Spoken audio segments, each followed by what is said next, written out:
제25장. 베스도가 부임한 지 3일 후에 가이사랴에서 예루살렘으로 올라가니 대제사장들과 유대인 중 높은 사람들이 바울을 고소할세 베스도의 호의로 바울을 예루살렘으로 옮기기를 청하니 이는 길에 매복하였다가 그를 죽이고자 함이더라. 베스도가 대답하여 바울이 가이사랴에 구류된 것과 자기도 멀지 않아 떠나갈 것을 말하고, 너희 중 유력한 자들은 나와 함께 내려가서 그 사람에게 만일 옳지 아니한 일이 있거든 고발하라.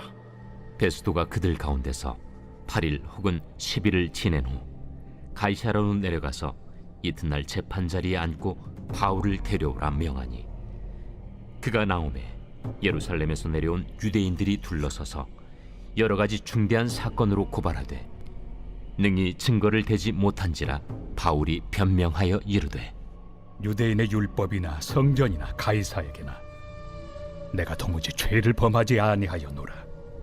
베스도가 유대인의 마음을 얻고자 하여 바울더러 묻되, 내가 예루살렘에 올라가서 이 사건에 대하여 내 앞에서 신문을 받으려느냐? 내가 가이사의 재판자리 앞에 섰으니 마땅히 거기서 신문을 받을 것이다. 당신도 잘 아시는 바와 같이 내가 유대인들에게 불의를 행한 일이 없나이다. 만일 내가 불의를 행하여 무슨 죽을 죄를 지었으면 죽기를 사양하지 아니할 것이나, 만일 이 사람들이 나를 고발하는 것이 다 사실이 아니면 아무도 나를 그들에게 내줄 수 없나이다. 내가 가이사께 상소하노라. 베스도가 배석자들과 상의하고 이르되, 내가 가이사에게 상소하였으니 가이사에게 갈 것이라. 세상에 공평한 것이 있다라면 아마 시간일 것 같습니다. 그렇죠? 다 각자 태어나고 가지고 태어나는 것이 다르지만 시간만은 누구에게나 공평하게 주어집니다. 새벽기도 하신다고 해서 25시간 되는 거 아닙니다. 다 24시간입니다. 그런데 모두가 다 같은 시간을 살지만 의미 있는 시간을 사는 것은 아닙니다. 우리가 너무나 잘 아시죠. 바울이요, 예루살렘에서 일어난 유대인들의 폭동에 가까운 핍박 때문에 현재 가이사랴 감옥에 수감되어 있습니다. 그리고 그 과정 가운데 성경책을 읽으면 너무 후딱 지나갔지만 이 굉장히 많은 사건들이 일어났습니다. 유대 총독이 일단 먼저 바뀌었어요. 벨릭스에서 베시도로 총독이 바뀌는 사건이 일어납니다. 유대 지역은 분봉왕이 있고 또 로마에서 파견한 총독이 있어서 참 특이한 정치 체계를 갖고 있어요. 서로 견제하고 때로는 서로 이렇게 시기하기도 하고 견제하기도 하고 연합하기도 하고 하면서 그 지역을 다스리는 특이한 체제를 갖고 있습니다. 그래서 그 가운데 시간이 2년이라는 시간이 훌쩍 흘러갑니다. 24장 27절에 보면 이태가 지난 후 이렇게 쓰여 있습니다. 2년이 지나간 거예요. 바울이 감옥에 갇힌 상태로 이도 저도 아닌 채 2년이 흐릅니다. 2년 뭐 생각해보면 후딱 가기도 하겠지만 신기하게도요, 군대에 있으면 그렇게 시간이 안 가요. 네, 똑같은 시간인데 군대에 있으면 마치 10년은 더디 가는 것처럼 갑니다. 감옥에서도 마찬가지일 것 같아요. 시간 참 안 갈 것 같습니다. 얼마나 길게 느껴졌을까요? 심지어 석방될지 어떻게 될지도 전혀 정해져 있지 않은 시간입니다. 군대는 언제 제대라는 확실한 소망이라도 있는데 감옥에 갇혀있는 시간은 소망 없는 시간이에요. 그런데 그렇게 시간이 그냥 지나가 버렸습니다. 참 어떻게 생각하면 참 무의미한 시간 아닙니까? 참 허비된 시간이라 생각되지 않으십니까? 참 절망적인 그런 시간들 아닙니까? 그런데 더 놀라운 사실이 있습니다.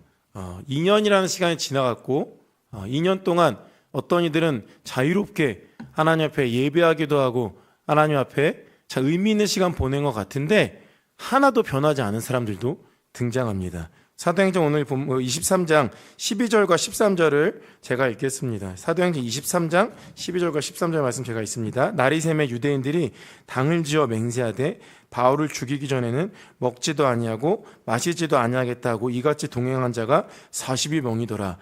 2년이나 전에 있었던 이 불의한 동맹이 2년이 지난 지금도 여전히 오늘 읽었던 본문에서 보면 3절 말씀에 매복하여 그를 죽이고자 하는 이 음모와 계략이 여전히 남아 있었습니다. 2년의 시간이 지났음에도 변하지 않는 엄청난 목표가 있습니다.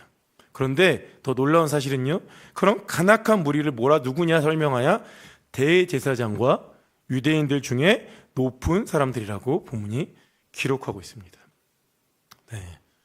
사도 바울은 2년 동안 감옥에 갇혀서 참 시간을 허비하는 것 같았어요. 그런데 반대로 자유롭게 하나님께 예배도 하고 하나님께 제사도 드리고 제사도 인도했던, 그리고 참 의미 있는 삶을 충분히 살 수 있을 것 같은 있는 이 자리에 있던 사람들에게 시간 2년 동안에도 하나도 의미 있지 않았어요. 변하지 않았습니다. 2년쯤이면 한 번쯤은 돌아봐도 되지 않습니까? 과연 나의 이 살이가 정당한 것인가? 한 번쯤은 돌아볼 수 있지 않습니까? 심지어 정당한 절차를 거치는 것도 아닌 길에서 매복하였다가 암살하려는 이 조직폭력배만도 못한 이 음모, 대제사장들쯤 되면, 유대인의 높은 사람들쯤 되면, 자유롭게 살 수 있는 사람들쯤 되면 2년이면 충분히 변할 시간 아닙니까? 솔직하게 얘기하면. 매주 예배 드립니다. 매주 제사를 진행합니다. 하나님에 대해서 매일 가르칩니다. 충분히 변하고도 남아야 될 시간 아닙니까? 우리가 아는 하나님이 이런 걸 기뻐하실까? 한 번은 고민해 볼 수 있는 시간 아닙니까? 이게 맞나? 하고. 아니요. 하나도 달라지지 않았습니다. 이게 더 놀라운 것 같아요. 네, 진짜 기적 같은 일입니다. 하나님 그렇게 예배하고 제사했던 사람들이 2년 동안에 사람을 조직폭력배처럼 암살하려는 그 계획을 여전히 품고 이 총독이 바뀌자마자 와서 가장 먼저 한다는 게 그 일이에요. 가장 삶의 우선순위인 거죠. 저 우리 성도님들의 모습은 어떻습니까? 네, 저희도 매주 예배하죠. 한 달에 4번, 많으면 5번, 1년 내내 50주가 넘는 시간을 예배합니다.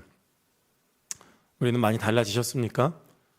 여전히 내 마음 가운데 누군가 미워했던 게, 혹은 불의한 생각들이 시간이 흘렀지만 더 견고해지진 않으셨습니까? 그렇다면 우리의 예배와 우리의 제사와 우리의 시간들도 헛된 시간입니다.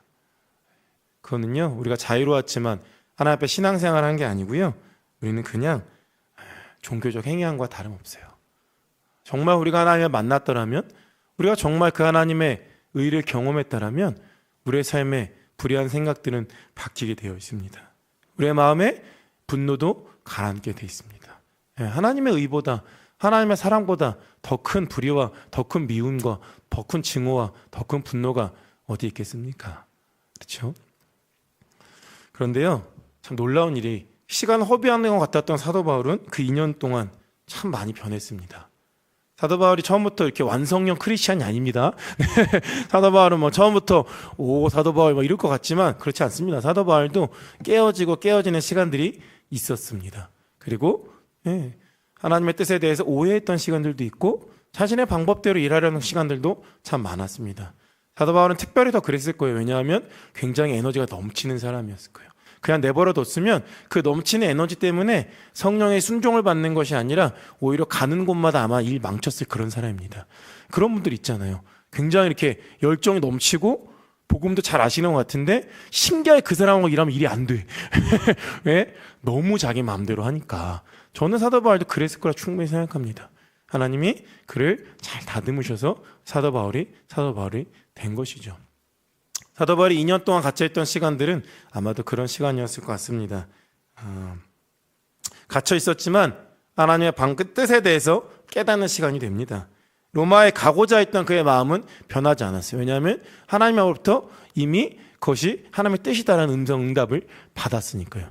그런데 그 마음은 변하지 않았지만 무엇이 변하냐면 방법이 변합니다. 방법이. 사도 바울은요, 죄인으로서 로마에 간다는 생각은 해본 적이 없었을 것입니다. 로마서를 읽어봐도 사도 바울이 그런 내용은 없어요. 내가 너에게 꼭 가고 싶다라는 마음이 있고 갈 거다라는 마음은 있으나 죄인으로서 갈 생각은 한 번도 해본 적은 없었을 거예요. 당연하죠. 왜냐하면 죄인이라는 것은 이 로마 시대에는 지금도 마찬가지지만 상당히 불명예스러운 그런 일입니다. 제가 이력서에 이렇게 저희 수감생활 몇 년 이렇게 기록되어 있다고 한번 생각해 보십시오. 전과 3범 이렇게 기록된다고 생각하십시오. 네, 제가 앞에 설교할 때 여러분들 성도님들 이렇게 그 설교를 들으시면서 그런 생각만 들지 않으시겠습니까? 도대체 무슨 죄를 지었을까만 더 이렇게 궁금해지지 않으시겠습니까? 네. 심지어 그 당시에는 그 명예가 굉장히 중요하던 시대입니다. 명예를 잃으면 죽어야 돼요. 그런 시대입니다. 사도 바울은 복음을 전하는 메신저인데요. 그 명예를 잃고 내가 전하는 복음이 무슨 의미가 있을까라는 생각되지 않겠습니까? 내가 이 죄수의 신분으로 복음을 전하면 하나님 나라를 오히려 가리지는 않을까? 그런 두려움은 없었겠습니까? 그런 생각들 자체를 해본 적은 없었을 거예요. 그런데 그 2년의 시간을 갖추면서 참 많이 사도 바울도 변합니다. 11절, 12절 오늘 본문 11절, 12절 제가 읽겠습니다. 만일 내가 불의를 행하여 무슨 죽을 죄를 지었으면 죽기를 사양하지 아니할 것이나 만일 이 사람들이 나를 고발하는 것이 다 사실이 아니면 아무도 나를 그들에게 내줄 수 없나이다. 내가 가이사에게 상소하노라 한데 베스도가 배석자들과 상의하고 이르되 네가 가이사에게 상소하였으니 가이사에 갈 것이라 하니라. 2년 전에도 가이사에게 상소할 수 있었어요. 상소하지 않습니다. 왜냐하면 자유롭게 될 거라 믿었기 때문이죠. 금방 자유의 몸이 되어서 로마에 갈 수 있을 거라고 생각했기 때문입니다. 그런데 이제 그 시간을 갖추면서 깨닫게 됐어요. 하나님의 방법은 이게 아니구나. 내가 처해져 있는 이 고난이 하나님이 나에게 허락하신 고난이구나. 그리고 그것을 받아들이고 그 상황을 용납하였고 그 상황을 이용하게 된 것입니다. 하나님의 뜻은 이런 거구나라고 그 상황을 받아들인 겁니다. 때로는요, 우리가 기도한다고 우리 상황 잘 안 바뀌는 것 같아요. 바뀌는 경우도 있어요. 있는데 안 바뀌는 경우가 더 많은 것 같습니다. 뭐가 바뀌어요? 마음이. 그렇죠? 나를 이렇게 이 자리에 인도하신 게, 이끄신 게, 두신 게 하나님의 뜻이구나 라는 것들이 받아들여집니다. 나의 실패가, 내가 처한 고난이, 나의 아픔이 이해 안 되지만 하나님의 뜻이구나. 그리고 하나님 그것들을 통해서 하나님의 뜻을 이루시는구나. 바뀝니다. 정말 예배하고 정말 기도하는 사람들은요, 그렇게 상황을 받아들이고 용납합니다. 그리고 그 상황을 통해 일하신 하나님을 믿게 되고 신뢰하게 됩니다. 놀라운 일이죠. 하나님과 함께하는 사람에게는요, 그 시간들이 다 의미가 있는 거예요. 세상 눈에 버려지는 시간 같습니다. 때로는 이해할 수 없는 사건을 당하여 병원에 오랫동안 입원하기도 해요. 때로는 이해할 수 없는 사건을 당하여 아무 일도 하지 못할 때도 있습니다. 저도 작년 한 해 이제 목회를 하지 않고 목회 스스로 은퇴했다라고 여러 사람에게 말하면서 보안팀에 있었어요.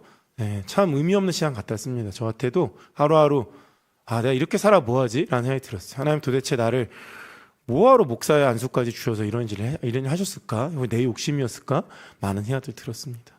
하나님이 저를 다루시는 시간이었고, 저는 그렇지 않았으면 소풍교회라는 교회가 있는지도 몰랐을 거예요. 이런 교회가 있는지조차도 몰랐을 거고요. 인천이라는 곳에 저는 올 생각을 단 한 번도 해본 적이 없습니다. 제가 여러 번 얘기했지만 제가 이렇게 강남 출신인 거 다 아시죠? 웃자고 하는 소리입니다. 웃자고 하는 얘기입니다. 팩트지만 웃자고 하는 얘기입니다. 하나님이 그렇게 인도하셔서 귀한 교회에 또 오게 하셨어요. 받아들이게 되는 것 같아요. 기쁘게 받아들입니다. 하나님이 그렇게 나의 삶에 일하시는구나. 받아들이게 됩니다. 저는 우리 성도님들의 상황을 다 모릅니다. 그런데 기도하십시오.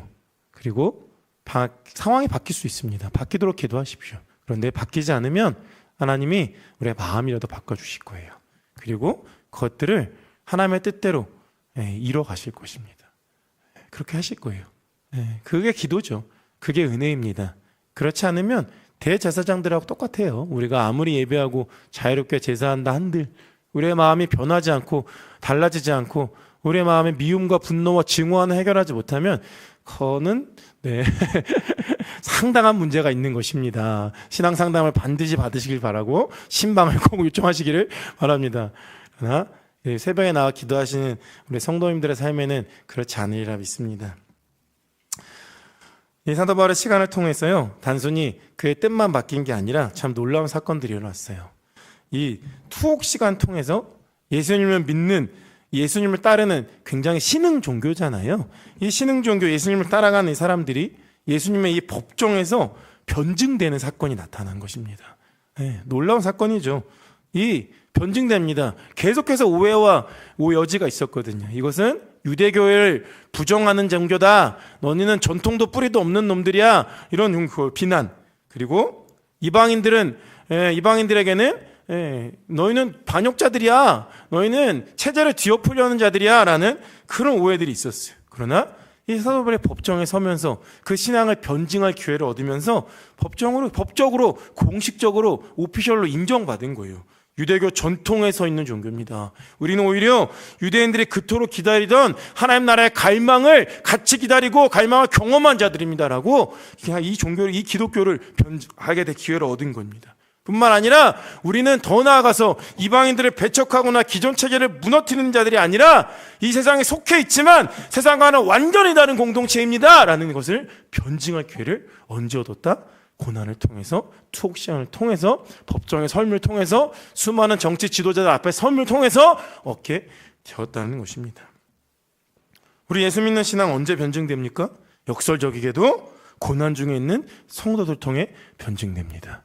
망했는데, 분명히 넘어졌는데, 좌절했는데, 그럼에도 다시 일어나는 이들을 통해서. 그렇죠? 네. 그럼에도 감사할 수 있는 이들을 통해서, 그럼에도 기쁨이 그 안에서 있는 자들을 통해서 변증됩니다. 기독교의 역설이에요. 약한 것들을 통해서, 약한 자들을 통해서 하나님의 능력과 지혜가 세상 가운데 드러나는 변증입니다. 내가 이렇게 성공했습니다라는 간증보다, 그렇죠? 나는 여전히 힘들지만 나는 하나님 사랑합니다라는 간증 얼마나 의미가 있습니까? 그게 더 힘이 있죠. 그게 능력입니다. 그런 사도 바울의 고난을 통해 우리가 사도행전을 읽을 수 있는 거 아닙니까? 그리고 우리 안에 사도행전 그 읽음을 통해서 그 역설들을 발견할 수 있는 거 아닙니까? 사도 바울의 그 고난들이, 그 법정에서의 시간들이, 그 감옥에서의 시간들이 진짜 의미 있었구나라고. 사실상 이 2년은요 거의 버려지는 시간과 다름없어요. 다른 수감 생활 동안에는 사도 바울이 이렇게 성경도 쓰고 이러거든요. 로마에서 특별히 수감되는 동안에는. 그런데 뭐 없습니다. 사람들이 이때에도 이런저런 성경책을 썼을 거다라고 생각은 해요. 그런데 공식적으로 인정받은 것들은 아무것도 없어요. 이 시절에는. 저 어떻게 시간을 보냈을까 싶습니다. 그런데 하루하루 하나님 앞에 하나님의 뜻을 묻고 또 묻고 하나님과 동행하며 기도하며 보냈을 거예요. 그런 사도 바울의 삶을 통해 하나님의 뜻이 이루어져 가고 하나님의 방법이 깨달아져 가고 이 땅 가운데 우리의 믿는 신앙이 변증되는 것입니다. 성도님과 저는 오늘 하루 어떻게 보내시겠습니까? 마음껏 자유롭게 예배하고 기도하러 나오셨지만 하나님과 점점 멀어지시겠습니까? 아니면 비록 이해할 수 없는 상황과 고난 중에 있을지라도 하나님과 동행하며 하나님의 뜻을 또 묻고 내 상황을 받아들이며 하나님의 뜻에 점점 맞춰 가시겠습니까? 오늘 새벽에 나오신 우리 모든 성도님들은 다 하나님의 뜻 앞에 자신의 삶을 내어드리신 그런 분들인 줄로 다 믿습니다.